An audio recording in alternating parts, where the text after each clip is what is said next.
नमस्कार, स्वागत है आप सभी का हमारा राजस्थान में और मैं हूं आपके साथ शिवांगी पारिक। तो चलिए बुलेटिन की शुरुआत करते हैं, लेकिन उससे पहले नजर डालते हैं हेडलाइंस पर। रेगिस्तान में जमकर बरसते बादल, रेतीले दर्रों में बही नदियां, बरसों के बाद हुई 5 इंच बारिश। शहीदी स्थल खेजड़ी के उद्यान में पौधारोपण रेस्क्यू सेंटर में श्रमदान करके की गई सफाई।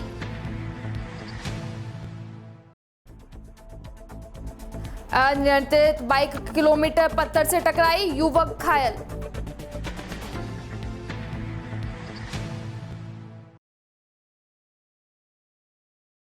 और अब खबरें विस्तार से। मॉनसून की मेहरबानी से इन दिनों राजस्थान का कोना कोना भीग रहा है। अमून बारिश से वंचित रहने वाले पश्चिमी राजस्थान का जैसलमेर भी इस बार तरबतर हो गया है।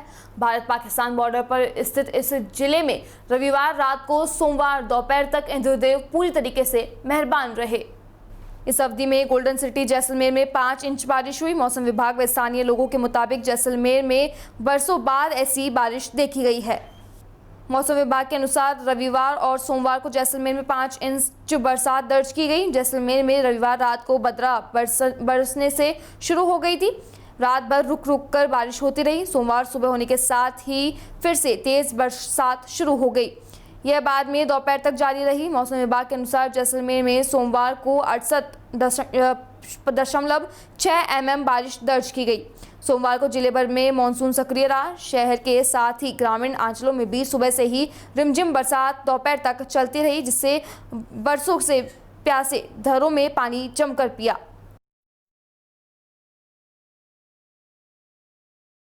तो वहीं जालौर के तवाब गांव के निकटवर्ती जोड़वाड़ा गांव में गणपति विसर्जन हर्षोल्लास के साथ में संपन्न हुआ। जालौर जिले के तवाब निकटवर्ती जोड़वाड़ा में युवा मंडल के तत्वाधान में आयोजित गणेश महोत्सव का पर्व हर्षोल्लास के साथ में गणपति बप्पा का विसर्जन किया गया। जानकारी के अनुसार जोड़वाड़ा गांव सहित आसपास व अन्य गांवों में गणेश महोत्सव की धूम रही। हर वर्ष की भांति इस साल भी गणेश महोत्सव में युवा बुजुर्गों ने विसर्जन महोत्सव में भाग लिया। रथ में गणेश प्रतिमा को विराजित करके पूरे कस्बे में व आम चौराहे होकर जोड़वाड़ा तालाब स्थित पर बैंड बाजे, नासिक ढोल व डीजे और शानदार गीतों की धूम पर वरघोड़ा निकाला गया। युवा व बालिकाओं ने डीजे राजस्थानी गणपति बप्पा से एक से बढ़कर एक गीतों पर ताल से ताल मिलाकर डांडिया नृत्य किया। युवा ग्रुप ने बताया कि गणेश महोत्सव में 10 दिवस की प्रतिमा स्थापित की गई थी। हर दिन सुबह शाम आरती और प्रसादी के साथ ही कार्यक्रम हर्षोल्लास के साथ में मनाया जाता था। विसर्जन के 2 दिन पहले आम चौराहे पर विशाल भजन संध्या का आयोजन किया गया। इस प्रकार जोड़वाड़ा में समस्त ग्रामवासी मौजूद रहे।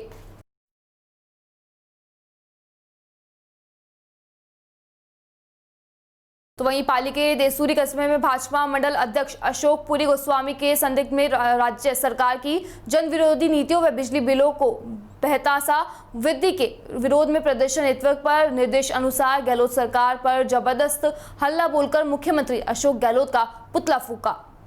देसूरी में भाजपाइयों ने के विद्युत विभाग कार्यालय के मुख्य दरवाजे पर मुख्यमंत्री अशोक गहलोत के पुतले को बकायदा शव यात्रा के रूप में ले जाया गया और जलाया गया। वह एक्स-रे इन पूनम सिंह व एएन अमित रोत को ज्ञापन भी दिया। तो वहीं दूसरी ओर देसूरी में युवा कार्यालय व खेल मंत्रालय भारत सरकार की स्वतःशासी संस्था नेहरू युवा केंद्र देसूरी पाली से जुड़े श्री कैलाश माता यूथ क्लब केसुली के द्वारा सरपंच जयदेव सिंह चारण की अध्यक्षता में केसुली में वृक्षारोपण किया गया। Desuri block youth coordinator Rajaram Chaudhary ने बताया कि भारत सरकार की योजना फिट इंडिया के तहत में ग्राम पंचायत केसुली में पंचायत भवन के सामने व राजकीय विद्यालय के सामने वृक्षारोपण किया गया तथा यूथ क्लब द्वारा पेड़ पौधे की देखभाल करने की जिम्मेदारी भी ली गई, जिसमें यूथ क्लब द्वारा कुल 200 पौधे लगाए जाएंगे। तो वहीं सिरोही क्षेत्र में आज अनंत चतुर्थी के पर्व बड़े ही धूमधाम से मनाया गया। अनंत चतुर्थी के पर्व पर यानी गणपति बप्पा के विसर्जन दिन पर इस बार कोरोना के चलते कस्बे में पंडालों में स्थापित गणेश जी की प्रतिमा तथा दादा की प्रतिमाओं का आज सादगी पूर्वक आसपास के तालाबों में विसर्जन किया गया। इस वर्ष कोरोना के चलते कई गांवों में तो कार्यकर्ताओं ने समय से पहले ही गणपति बप्पा का विसर्जन कर दिया था। वहीं अनंत चतुर्दशी के दिन भगवान विष्णु की विशेष पूजा की जाती है और इस दिन व्रत रखने वाले श्रद्धालु मंदिरों में जाकर भगवान विष्णु की कथा सुनकर भोजन ग्रहण करते हैं। जावाल के ठाकुर जी मंदिर में भी पंडित जनार्दन ओझा ने अनंत चतुर्थी की कथा सुनाई एवं भगवान विष्णु की विशेष पूजा अर्चना कर आरती की। इस दौरान आसपास के गांवों से भी व्रतधारियों ने प्रेम के साथ में कथा श्रवण कर सुख शांति की कामना की। इस दौरान मंदिरों में पुजारी मोहनलाल वैष्णव ने भगवान की प्रतिमाओं को विशेष फूलमालाओं से श्रृंगारित किया। तो वहीं बिरामी के ग्राम खेजड़िली में श्री माता अमृता देवी पर्यावरण एवं जीवन रक्षक संस्था द्वारा घायल जीवन की चिकित्सा एवं सेवा के लिए में रेस्क्यू सेंटर का संचालन वन विभाग के निर्देशन एवं जन सहयोग से किया जा रहा है। उक्त सेंटर के उद्यान में संस्था के संरक्षक सुनील खोकर ने आज अनंत चतुर्दशी के दिन एक छायादार पौधा लगाकर वृक्षारोपण अभियान का श्री गणेश किया। संस्था के महासचिव श्याम सुंदर विश्नोई जालेली ने बताया कि गत वर्ष 15 मार्च 2019 को उक्त रेस्क्यू सेंटर शुरू किया गया था। भामाशाहों के आर्थिक सहयोग से वन्य जीवों के इलाज हेतु दवाइयां, उनके लिए छाया, पानी, चारा, पक्षियों के लिए चुग्गा आदि की व्यवस्था की जा रही है। वन विभाग के कर्मचारी भी पूरा सहयोग व समय देते हैं। बड़े अधिकारी मार्गदर्शन भी देते हैं। स्वस्थ होने के साथ ही वन जीवों को वापस जंगल में छोड़ दिया जाता है। वर्तमान में घायल, अपंग व कमजोर 57 वनजीवों का पालन पोषण किया जा रहा है। राष्ट्र पक्षी मोर, राज्य पशु शिंकारा, हिरण, कृष्णमृग, खरगोश सहित जो भी मुख्य प्राणी घायल, कमजोर, अनाथ व बीमार आते हैं, उनका इलाज सरकारी चिकित्सक को बुलाकर करवाया जाता है और प्राइवेट चिकित्सक भी बुलवाते हैं तो उनकी फीस का भुगतान भी संस्था द्वारा किया जाता है। संस्था का एक कर्मचारी हर वक्त वनजीवों की रक्षा एवं सेवा में तत्पर रहता है। वनजीवों के प्राकृतिक वातावरण उपलब्ध करवाने के लिए रेस्क्यू सेंटर की भूमि पर ही छायादार पौधे लगाने का काम चालू है। चारा स्टॉक के लिए भी बड़ा मॉल भी भामाशाहों द्वारा बनवाया जा चुका है। उन्होंने बताया कि पेड़ों के लिए आज से 290 वर्ष पहले अपने प्राण निछावर करने वाले 363 शहीदों ने हमें प्रकृति बचाने का महान संदेश दिया था। उनकी शहीदी स्थली खेजड़िली की भूमि पर वनजीवों व पौधारोपण से के संतुलन को कामयाब रखने हम सबका कर्तव्य बनता है। इस मिशन को साकार करने के लिए उनकी संस्था की टीम भी प्रयासरत है।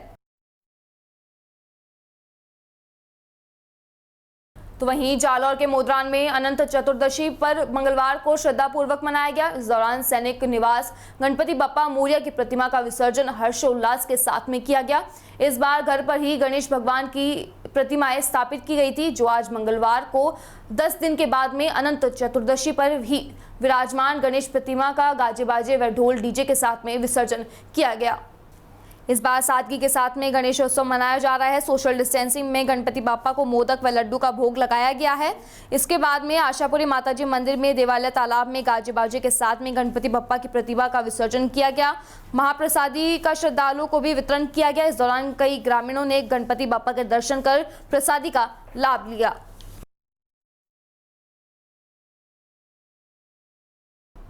और अब खबर जैसलमेर से, जहां पे गणेश चतुर्थी को स्थापित किए गए भगवान गजानन का आज देश भर में विसर्जन किया जा रहा है। जैसलमेर जिले में भी भक्तों ने उत्साह और भक्तिभाव से भगवान गणेश का कई जगह पे विसर्जन किया। आज जिले में अनेक स्थलों पर विघ्नहर्ता को अबीर गुलाल उड़ाकर व ढोल की थाप पर थिरकते हुए श्रद्धालुओं ने विदाई दी और भगवान गणेश से अगले वर्ष आने का वादा लिया। हालांकि कोरोना के चलते इस बार भी हर बार की तरह भांति जमावड़ा देखने को नहीं मिला, लेकिन फिर भी गणपति की प्रति श्रद्धा के कारण कई भक्त विसर्जन में शामिल हुए और यात्रा निकालकर गणपति बप्पा के जलकुंडों में विसर्जन किया।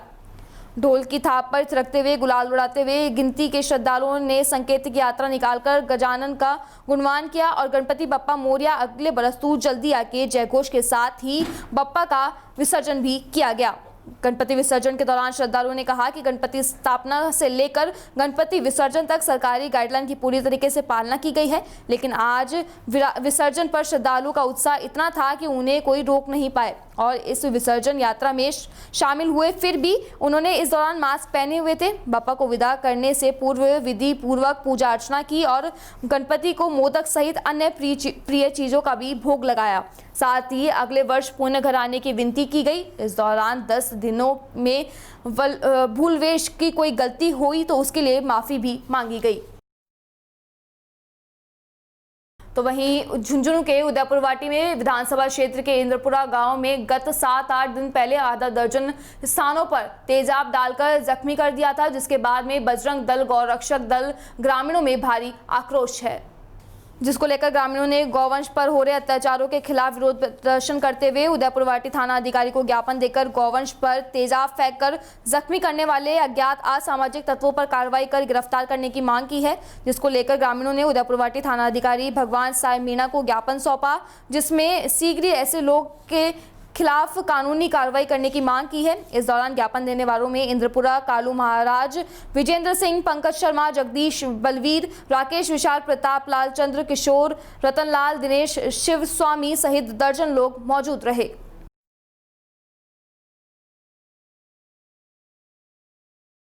तो वहीं कुचामन सिटी में ग्राम पंचायत जीलिया में जैन दिगंबर मंदिर के 10 लक्ष्य पर्व मनाया गया। मंगलवार को चतुर्दशी तिथि बड़े में धूमधाम से मनाया गया। कोविड-19 में राज्य सरकार की गाइडलाइन की भी पालना की गई। इस दौरान गजेंद्र भगवान की शांति धारा व कलश याद किया गया, वही उपवास भी रखा गया। उत्तम ब्रह्मचर्य धर्म का दिन है, क्योंकि इस दिन को अध्यात्म मार्ग में ब्रह्मचर्य को सर्वश्रेष्ठ माना गया है, क्योंकि सही मायने में वही मोक्ष का कारण है। समस्त विषयों में अनुराग छोड़कर अपने आत्म स्वरूप को रमण करना व लीन रहना ही सच्चा ब्रह्मचर्य है। तो वहीं बीकानेर के जसूसर गेट गोलीकांड में मृतक पंकज आचार्य को न्याय दिलाने की मांग को लेकर ग्रामीणों ने कोलायत उपखंड कार्यालय पर धरना प्रदर्शन किया। अखिल भारतीय आचार्य ब्राह्मण सभा ने ज्ञापन मुख्यमंत्री के नाम एसडीएम को 4 सूत्रीय मांग का ज्ञापन दिया। अखिल भारतीय आचार्य ब्राह्मण सभा प्रदेश इकाई राजस्थान की ओर से बीकानेर जसूसर गेट पर हुई फायरिंग में नाबालिग मृत पंकज आचार्य की हत्या होने पर उसके परिजनजनों ने 1 करोड़ रुपए का मुआवजा राशि देने की मांग को लेकर मुख्यमंत्री अशोक गहलोत को उपखंड अधिकारी को ज्ञापन दिया है। अखिल भारतीय आचार्य ब्राह्मण महासभा के मुख्यमंत्री से मांग की है कि नाबालिग मृतक पंकज आचार्य के परिवार के सदस्यों को सरकारी नौकरी देने, 1 करोड़ रुपए की मुआवजा राशि देने और अपराधियों को कड़ी से कड़ी सजा देने की मांग की है। अगर यह मांगे नहीं मानी जाती है तो मजबूर होकर समाज को सड़कों पर उतरना पड़ेगा और आंदोलन किया जाएगा, जिसकी पूरी जिम्मेदारी प्रशासन की होगी।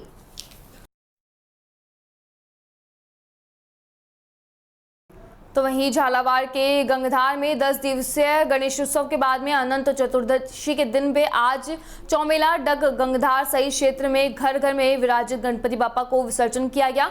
कोरोना महामारी का असर इस बार गणेश उत्सव पर भी दिखा, जहां 10 दिवसीय गणेश उत्सव फीका रहा। कस्बे व ग्रामीणांचल में कहीं भी बड़े पंडाल नहीं बने। भक्तों ने अपने अपने घरों में ही गणपति बप्पा की छोटी छोटी मूर्तियां बिठाकर 10 दिन तक विधि विधान के साथ में पूजा अर्चना की।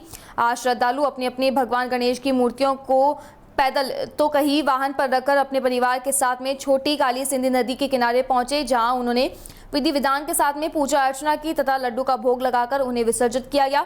इस दौरान पुलिस की चाक चौबंद व्यवस्था रही, किसी भी तरीके की कोई घटना ना घटे तथा कोरोना के चलते भीड़ नहीं हो, इसके लिए भी कस्बे के मुख्य चौराहे व नदी के तट पर पुलिस जवान मुस्तैद रहे।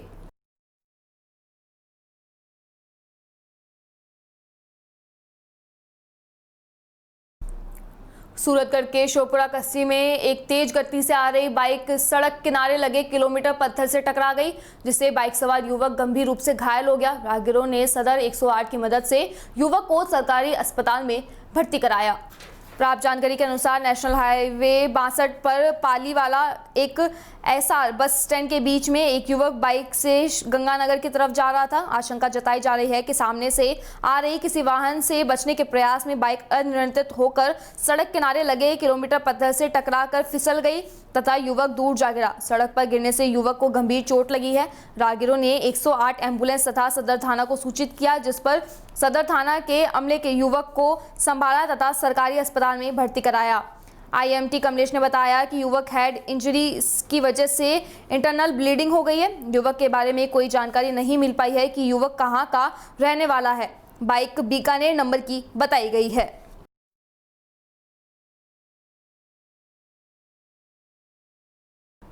तो वहीं चूरू के सरदार शहर में सीआई महेंद्र दत्त शर्मा मंगलवार को तारानगर रोड स्थित झुग्गी झोपड़ी में रहकर जीवन यापन करने वाले लोगों के बीच पहुंचे।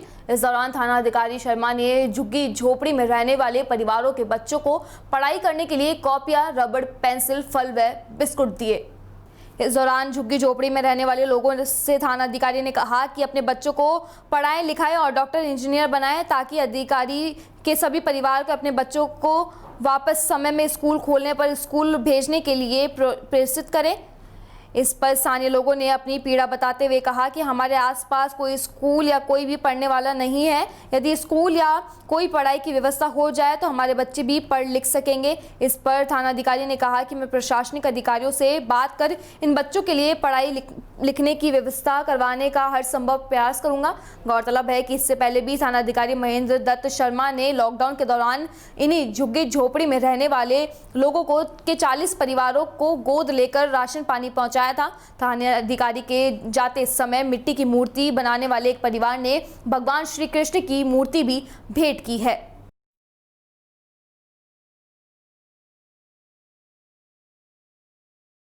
थे हमारे पास ऐसे उनसे 3-4 महीने पहले लॉकडाउन में आए थे। हमारी अच्छी सुविधा की, राशन दिया, बच्चों की देखभाल रखी, हमारी रखी है। और अब भी आज भी आए थे। आज उनका रिटायरमेंट हो रहा है, बीकानेर की ड्यूटी बता रहे हैं। आज हमारा तो बहुत ही मन उदास है। भी सीएम साहब हमारे हमको छोड़कर जा रहे हैं। भी चलो बहुत ही उनका इतना धन्यवाद है, शुक्रगुजार हैं जो 3-4 महीने हमारी सेवा की, हमको राशन दिया, हमारे बच्चों को शुक्रगुजार किया है। और आज वो जा रहे हैं। आज भी आए थे, बच्चों को कापी किताब दे के गए हैं, बिस्कुट विस्कुट दे के गए हैं। भी बच्चों की पढ़ाई करो, लेकिन बच्चों की पढ़ाई हम किस लिए करें? आपको ही पढ़ना नहीं आता तो हम बच्चों को कैसे पढ़ाएं? हमने सीएम साहब को कहा भी जा हमको टीचर दो या मास्टर दो, तो सीएम साहब बोले भी 100% हम आपकी कोशिश करेंगे। हाँ, जा आपको टीचर देंगे या मास्टर देंगे। आपका नाम? मेरा नाम बबलू। इधर सरदार शहर के अंदर है, जो थाने वाले हमारे पास झुग्गी झोंपड़ी के अंदर आए थे, तो उन्होंने बोला भी आपके बच्चे कहाँ पढ़ते हैं, क्या आप मजदूरी करते हो? तो हमने बोला सर हमारे बच्चे कहीं नहीं पढ़ते हैं, हम इधर लॉकडाउन से गए सर, हमारी बहुत मदद कर रहे हैं। हमारे को राशन, खाना, जो भी इनसे मदद हुई है, हमारे को इस सर ने हमारे तरफ बहुत ही देखा है। तो आज आए हैं हमारे पास, हमारे बच्चों को कापी किताब पढ़ने की सुविधा करके गए हैं। फिर हमने बोला सर आपने ये तो दे दिया है, पर हमारे पास कोई मास्टर होगा, मैडम होगी, तभी तो इन बच्चों को पढ़ाएगी। ऐसे के बच्चे कैसे पढ़ सकेंगे? हमारे में से ऐसा कोई आदमी नहीं है इन बच्चों को पढ़ा सकता है। भाई कोई ऐसा काम नहीं कर सकता है बच्चों को, भाई इनको बैठ कर आगे लिखा सकता है। तो ऐसा हमारे पास कोई हिम्मत वाला आदमी नहीं। ये हिम्मत सर आप कर सकते हैं। कोई मैडम इन बच्चों के लिए ले आओ, इन बच्चों के लिए कोई मास्टर ले आओ, थोड़ी सी हमारे लिए इधर। सर ने बोला ज़रूर हम ये कोशिश आपके लिए 100% करेंगे। आपका नाम? क्या बच्चा खातर सुविधा कर से बच्चा ने पढ़ा से अच्छी पढ़ाई लिखाई करा से। क्या दे गए साहब? क्या दे गए? कापी किताब दे के टाबर ने बिस्कुट बांट के गया। हाँ पहले भी आया, 4 महीना पहले लॉकडाउन में राशन रूसन की बहुत ही सुविधा गरीबा मिली, बहुत ही। बस परेशानी कौन देखी थोड़ी सी, बस ये जितनी परेशानी टल गई कोरोना काल में। अब तो ठीक है, पहले नाम हालात बढ़िया है, मजदूरी भी करा, बस बच्चा ने परेशानी है, पढ़ाई पुढ़ी को नहीं हो रही बच्चा ने। और यहाँ किताबें देंगे, पेंसिल देंगे। हाँ और क्या बोला उन्होंने? उन्होंने बोला कि तुम्हारे बच्चे को पढ़ाएंगे, लिखाएंगे, स्कूल भेजेंगे, ये बोल के गए। अभी जितने थे उतने आगे ले लिए, किताब देंगे। सर जी साहब वो जो थानेदार है वो। हाँ, ये कोरोना महामारी के दौरान जब लॉकडाउन लगा था, ये वो 40 परिवार हैं जिनको हमने एक तरीके से अपने गोद में लेकर इनको राशन वितरण वगैरह का काम किया था। आज हमें पता चला कि जहाँ छोटे छोटे बच्चे हैं, करीबन 40-50 बच्चे हैं, तो आज उनके कोई पढ़ने के लिए कॉपी किताब और कुछ फल वितरित किए हैं। अब हम प्रशासन से बात करके ये हमारा प्रयास रहेगा कि इनको जब भी स्कूल खुलें ये सब बच्चे स्कूल पढ़ने जाएं। इस संबंध में हमने इनके जो पेरेंट्स हैं, गार्जियन से, उनको भी समझाइश की है ताकि ये बच्चे आगे शिक्षा हासिल करें। फिलहाल हमारा राजस्थान में बस इतना ही। आप देखते रहिए DPK न्यूज़। नमस्कार।